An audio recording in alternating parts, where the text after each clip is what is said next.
Courier parcel സർവീസുകളുടെ മറവിൽ ലഹരിമരുന്ന് വിൽപ്പന നടത്തിവന്ന സംഘത്തെ 6 കിലോ 50 ഗ്രാം കഞ്ചാവുമായി പിടികൂടിയ കേസിൽ ഒരു പ്രതിയെ കൂടി അറസ്റ്റ് ചെയ്തു.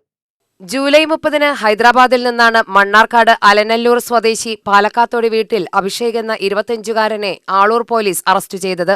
തുടർന്ന് പ്രതിയെ ആളൂർ പോലീസ് സ്റ്റേഷനിലെത്തിച്ചു. നടപടിക്രമങ്ങൾക്കു ശേഷം പ്രതിയെ കോടതിയിൽ ഹാജരാക്കി റിമാൻഡ് ചെയ്തു. ജനുവരി 24-ന് വൈകിട്ട് 5:30 കൊമ്പിടിഞ്ഞാമാക്കൽ വെച്ച് വിൽപ്പനയ്ക്കായി സൂക്ഷിച്ചിരുന്ന 6 കിലോ 50 ഗ്രാം കഞ്ചാവുമായി ചാലക്കുടി മൂഞ്ഞേലി അമ്പൂക്കൻ വീട്ടിൽ ജിത്തു വർഗീസ്, തിരുത്തിപ്പറമ്പ് ചില്ലായി വീട്ടിൽ ഷൈൻ ഷിജു എന്നിവരെ ആളൂർ പോലീസും ഡാൻസ് ഓഫ് സംഘവും ചേർന്ന് പിടികൂടി റിമാൻഡ് ചെയ്തിരുന്നു.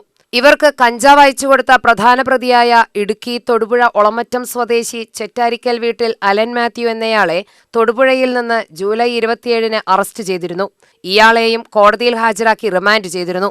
UTV news, Palakkad.